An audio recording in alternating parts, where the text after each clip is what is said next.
Superboy number 20, written by Justin Jordan, art by like 4 different artists: Crisscross, Kenneth Rockford, R.B. Silva, and according to my trade, Rob Lean, but that wasn't in my original file here.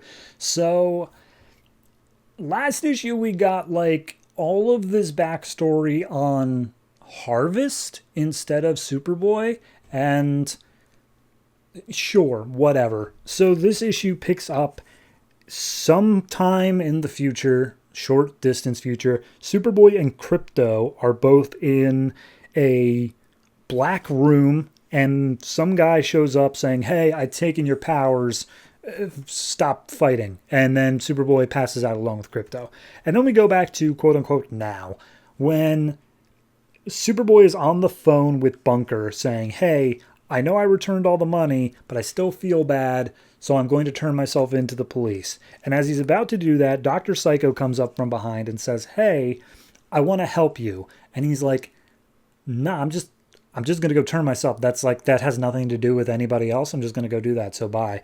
And he's like, "Okay, well, hold on. I know where you came from." And that gets Superboy's attention. But then all of a sudden, Superboy throws Dr. Psycho like across the street, and a car crashes into Superboy. Turns out somebody threw it. And as Dr. Psycho looks around, he sees a big purple horn guy named Dreadnought. And he seems to be aware of Dreadnought. He's like, "Oh, they sent Dreadnought. Oh, I'm flattered that they're coming after him with that." So at that point, Superboy like powers up and he's super pissed off. And it looks like Dreadnought is about to attack Dr. Psycho, and he's saying, "Give me the drone."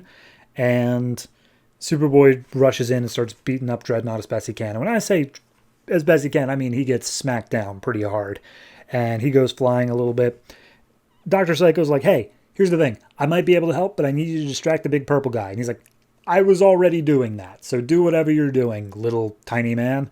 So Dr. Psycho sits down and starts meditating in order to let his psychic abilities like reach out across the battlefield.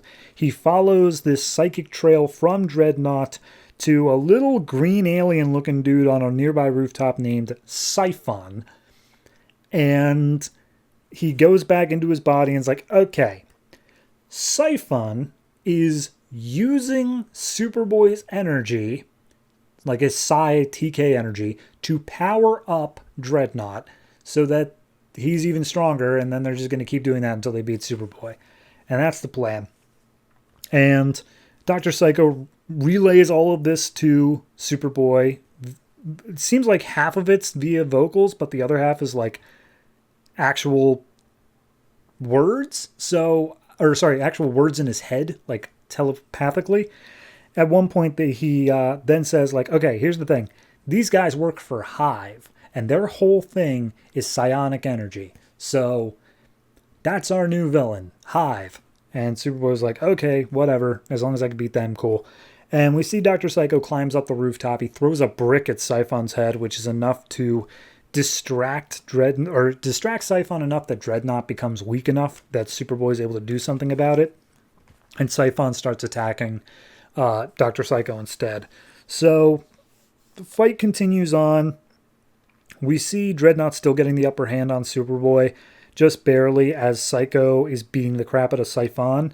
And Siphon calls for Dreadnought's assistance. He distracts Dreadnought long enough that Superboy drops a huge chunk of street on him and hurls him out into the nearby harbor. And then he goes up to the rooftop, grabs Siphon, and just like flicks him. And that's enough to knock him out. So then Psycho and Superboy look at each other, and he's like, "Hey, Superboy, here's the thing. If Hive's after you, like, you're going to want me. I know all the ins and outs of Hive. They've been after me as well. We should team up. We should work together." And Superboy's like, "All right, sure, why not?" And then we get one page of Detective Jocelyn Lur, who is, of course, from the 31st century. She's building some stuff with future tech, and then all of a sudden it starts fading out of her hands. And she talks to her computer like, "Hey, what happened? Where's my stuff going?" And the computer starts fading away as well. And she's like, "Ah, crap. I'm betting this is Superboy's fault." Okay. I already have been on the record, very iffy with the whole Dr. Psycho just going in his head, discovering all this secret origin stuff, and then why? And we get to this point, and the answer is still why? Like, he didn't relay any of this info to Superboy. Superboy doesn't even seem to care. Like, he's just, nah, I'll work with you regardless of what information you give me. It's just, if this is where the arc started, I would be mildly disappointed with it. I'd be like, okay, well, we got this weird looking guy and he maybe has some powers or whatever, but it's still just a big action scene leading into the high fight. I'd be okay with that. It's the fact that we had 2 issues prior to this that were completely unnecessary, that are still technically what feel like part of this arc. So, yeah, I'm already tired of this, despite the fact that it is the first issue in this trade. So it's not doing well.